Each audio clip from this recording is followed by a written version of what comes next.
Coucou mes amours, bienvenue dans les chroniques de Malaika. Aujourd'hui, nous allons faire notre petit review critique de la série de Monsieur Aloy quand le mariage devient un cauchemar, épisode 37. Ça commence avec Hans qui donne l'interview. Tu vois, il parle de l'histoire qui se passe avec Benita.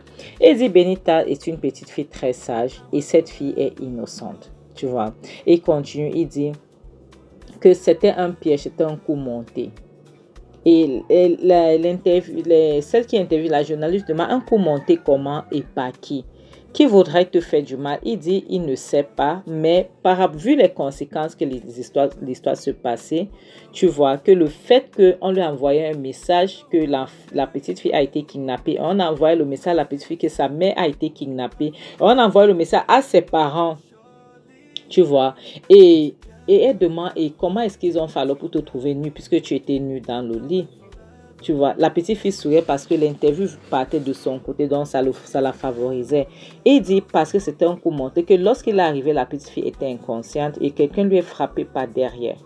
Tu vois, il est tombé, donc c'est tout ce qu'il sait. Mais il dit qu'ils sont en train de mener les enquêtes, qu'il va les retrouver. Et qu'il dit, par exemple, l'autre jour, il y a les gens qui la suivaient. Tu vois, il rentrait des cours, on la suivait. Tu vois, donc, il y a les gens qui sont derrière, qui veulent lui faire du mal. Et moi, ça me fait mal parce que c'est une petite fille. Moi, j'ai déjà mené ma vie, j'ai déjà fait ma vie. Mais la fille, alors, qu'est-ce qu'elle va devenir si je ne puisse pas la défendre? C'est la vérité. Là, une triste réalité que cette fille elle était impliquée dans quelque chose que peut-être c'est seulement moi qu'on voulait monter le coup, mais on l'a impliquée dedans, donc c'est un coup monté. Et lorsque les gens vont être arrêtés, et il y a aussi les gens qui sont en train de la provoquer dans la rue. Pour ceux gens qui la provoquent dans la rue, faites attention parce que si je vous attrape, vous irez en prison. Parce que vous allez dire pourquoi est-ce qu'elle est harcelée. C'est une petite fille très digne, c'est une petite fille innocente. Je n'ai jamais touché à cet enfant. D'accord? Mais moi, je veux m'assurer qu'elle puisse aller bien et que son nom puisse être nettoyé parce qu'elle n'a rien fait. Cette fille est innocente. Tu vois, c'est comme ça. Et la journaliste demande, mais je ne comprends pas qui voudront vraiment te faire du mal comme ça jusqu'à impliquer un enfant, tu vois, qui n'a rien à y voir. Il dit, il ne sait pas, mais il est en train de chercher. Et il sait très bien qu'ils vont les attraper parce qu'il sait qu'il n'est pas loin. Et puis la prochaine c'est montre Benita qui dit à sa mère, maman, tu sais, j'aurais bien voulu que mon père me défende comme Monsieur Hans. Monsieur Hans est trop gentil. Je ne sais pas pourquoi est-ce que ce n'est pas lui mon père. J'aurais bien voulu qu'il soit mon père. Mon père ne peut même pas faire un quart de ce qu'il est en train de faire. Mon père n'a même pas pu aller dans les réseaux sociaux pour me défendre. Regarde ce que Monsieur Hans est en train de faire pour moi, maman. Maintenant, sa mère la serre très fort dans ses bras parce qu'elle était devenue émotionnelle. Ouais. La prochaine scène montre Hans qui retourne à la maison épuisé après l'interview. Et sa maman était très fière. Elle parle à Kei, elle le serre très fort dans ses bras parce qu'elle comprenait que son fils est en train de traverser les moments très difficiles avec cette histoire de rentrée de force. Et sa mère lui dit, j'ai vu l'interview et c'était nickel. Tu as bien fait, tu vois. Ce n'est pas tout le monde qui serait convaincu, mais il y a les gens qui vont commencer à voir de ton côté. Ils demandent, tu es sûr, maman? Tu es sûr qu'il y a les gens qui vont commencer à voir du côté là? Parce que, tu sais, lorsque les gens font, ils sont déjà décidés, c'est comme ça. Sa mère dit, je sais, mais t'inquiète. Tu as compris. Au moins, on aura touché certaines personnes. Il y a certaines personnes qui vont comprendre qu'il y a quelque chose.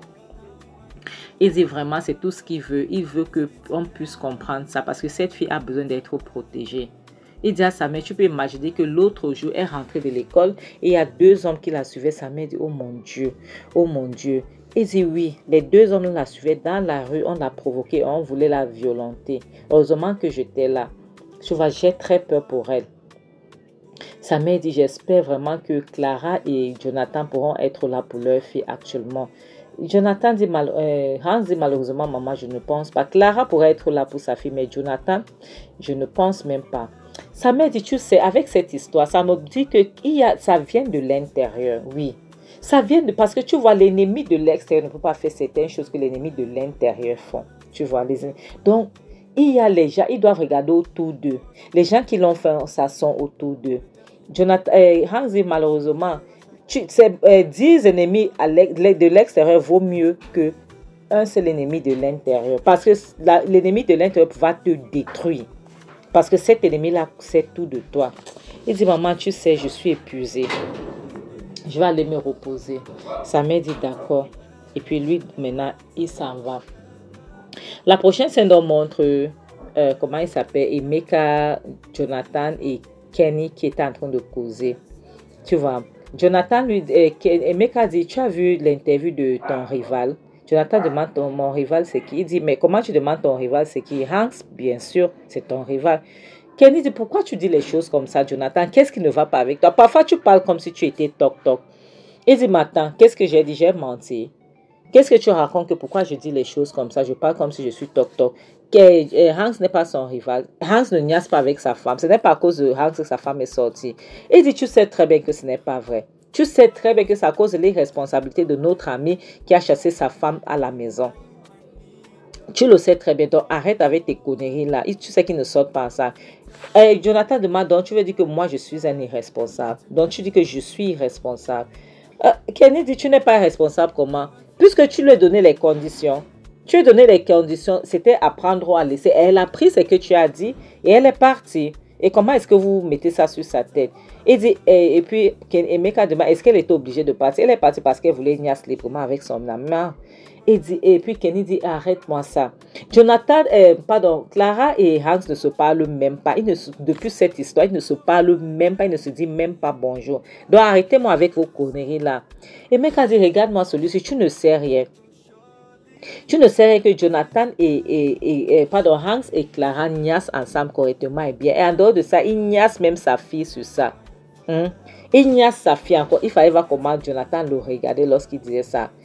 Et Kenny dit, Emeka, fais attention aux choses que tu parles, parce que tu racontes n'importe quoi.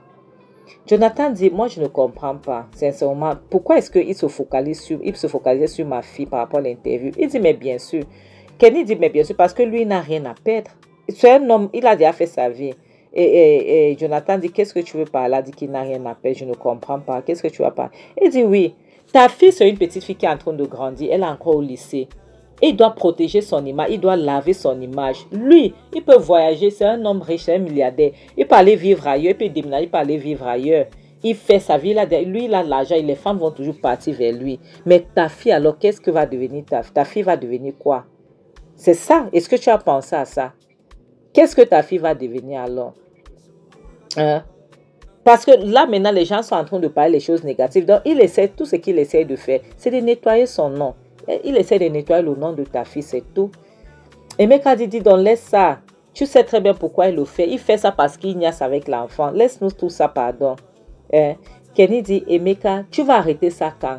Tu vois les choses que tu dis là, fais très attention. Tu comprends?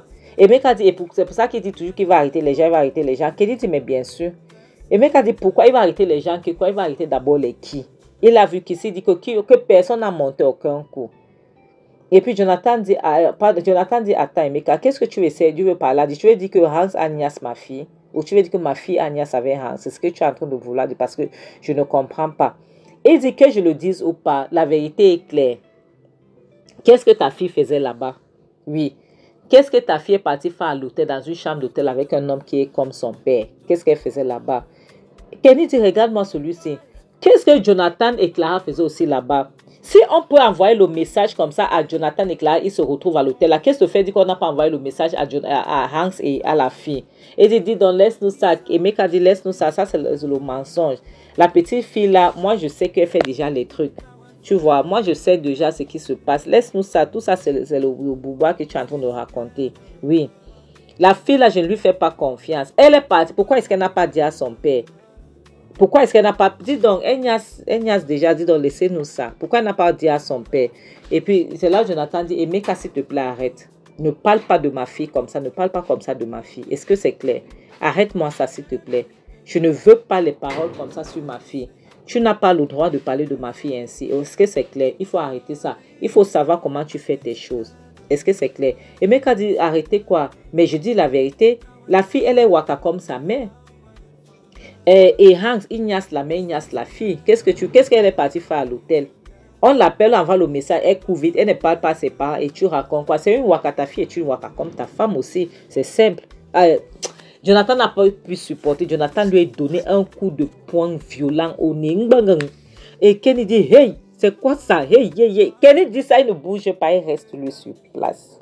Jonathan dit, hey, tu parles comme ça de ma fille, tu es malade. Qu'elle se donne au toupet de parler de ma fille comme ça. Bon, les coups de poing, tout. Il dit, et puis Emeka dit, hey, tu peux passer, tu veux bagarrer. Et puis, Kenny crie, s'il vous plaît, ne me cassez pas le pot de fleurs qui est là-bas derrière vous, là, pardon. Ne cassez pas le pot de fleurs là. Protégez ça. Mais voilà la bagarre. C'est la bagarre que tu veux voir. Et voilà, Jonathan qui porte Emeka, il lance au sol. Et puis Kenny dit, hey, Jonathan, tu as la force comme ça. Merde, allez-y, bagarrez. Il est assis sur place. Voilà, Jonathan donne les coups de poing jusqu'à il prend le doigt d'Emeka. Il mord le doigt d'Emeka. C'est Kenny qui crie. Il a crié jusqu'à elle a arrêté sa bouche parce qu'il ne voulait plus crier. La prochaine scène nous montre la petite Benny qui est en train de balayer la cour. Et puis elle voit le portail qui s'ouvre. Voilà la sorcière Karaba qui s'approche. Voilà Debbie qui s'approche. Debbie dit, hey, qui vois-je là? Qu'est-ce que je suis en train de voir là? Il dit, n'est-ce pas, c'est la reine des hôtels? La reine des hôtels qui balaye là. Ah, j'ai vu comment ton sugar daddy essayait de laver ton nom dans les réseaux sociaux. Qu'est-ce que tu vas donner en échange? Parce que je sais qu'il n'est pas en train de faire ça pour rien. Qu'est-ce que tu vas donner en échange? S'il te plaît, dis-moi. Parce que j'en suis sûre et certain qu'il y aura quelque chose. Elle dit, il doit laver mon nom parce qu'il sait que je suis innocent. Parce qu'il sait que ce sont les gens comme toi avec tes complices qui essayent de détruire mon nom. Il le sait. Elle dit, qu'est-ce que tu racontes? Qui va chercher à te faire du mal? Qui cherche à détruire ton nom? Toi, tu es déjà une waka. Tu es une waka comme ta mère. Oui, tu le sais très bien. Tout ceci se passe à cause de toi et ta mère. Tu vois. Elle dit, s'il te plaît, ne parle pas de ma mère parce que tu ne dois pas parler d'elle. Ma mère, c'est une femme digne. Ok? Est-ce que c'est clair? Tu ne parleras pas de ma mère. Toi, tu es une sorcière et une manipulatrice. Elle dit, moi, une sorcière. Regarde-toi, une petite fille comme toi. Tu connais déjà les rues de l'hôtel. Tu pars déjà dans les hôtels pour attendre les hommes. C'est ton nom qui chauffe dans les réseaux sociaux. On sait que tu vas continuer à niasse avec lui parce que c'est ton sugar daddy. Il niasse avec la fille, il niasse avec la mère. Elle dit, tu ne parleras point de ma mère comme ainsi. Est-ce que c'est clair? Tu vas jamais, je t'interdis de parler de ma mère ainsi. D'accord? Tu n'es pas assez digne de prononcer son nom. Tu es une mauvaise personne. Tu es une mauvaise copine. Oui. Il n'y a que ma mère qui ne sait pas, mais je sais que d'ici peu, on va t'attraper. Elle dit, moi, m'attraper par rapport à quoi? Tu penses que si je suis en train de faire quelque chose, quelqu'un peut m'attraper, qui toi là, ou bien tes parents? Laisse-moi te dire, petite pembèche. Personne ne peut m'arrêter si je fais quelque chose. Est-ce que c'est clair? Peut-être que tu ne sais pas, mais je te dis maintenant que si je décide de faire quelque chose, personne ne peut m'arrêter. Elle dit, on verra comment on ne pourra pas t'arrêter.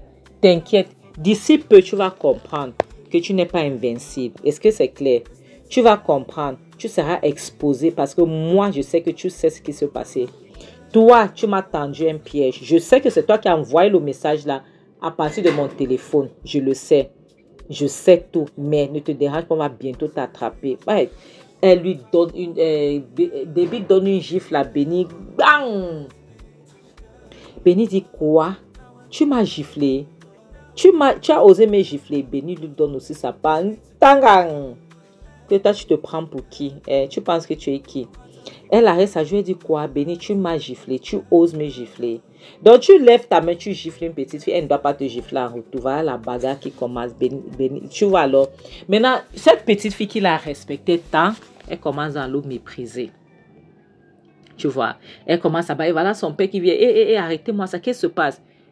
Benny, pourquoi est-ce que tu viens bagarrer avec ma fille chez moi? Et puis, ce retour dit que Benny, tu n'as pas de respect. Et qu'est-ce qui se passe avec toi? Pourquoi est-ce que tu bagarres? Tu es normal. Benny dit, regarde-toi, tu n'as même pas honte. Tu laisses une manipulatrice comme ça, qui vient ici à la maison me chercher des problèmes. Et puis, Debbie dit, qui est manipulatrice? Regarde-moi une petite pembèche comme ça. Et puis, son père dit, ne parle pas comme ça aux gens. Il ne faut pas parler comme ça, Benny. Arrête ça. Benny dit, papa, tu me dis d'arrêter ça. Tu ne lui parles pas. Tu sais ce qu'elle a fait? Elle vient ici me gifler. Et tu veux, son père lui donne alors une gifle. Parce que tellement elle parlait trop. Elle aussi, elle s'énerve. Elle donne aussi une gifle à son père. Bang! Eh Seigneur. Son père reste juste. Son père dit quoi? Tu m'as giflé. Tu m'as giflé. Tu m'as giflé. Elle dit oui papa, je vais te gifler. Parce que tu laisses une pembèche comme ça, une méchante personne qui est en train de manipuler tous les gens. Tu la laisses s'en sortir. Tu la laisses s'en sortir, tu ne dis rien. Hein? Son père demande, tu m'as giflé, Béni, tu as osé me gifler. Béni, tu oses me gifler. Elle dit, oui papa, je t'ai giflé. Oui, je t'ai giflé. Et puis quoi encore? Qu'est-ce qui va se passer? Et puis l'autre dit, hein, tu as laissé ta fille te gifler. Donc, non seulement tu as échoué comme un mari, hein, maintenant tu es en train d'échouer comme un père aussi.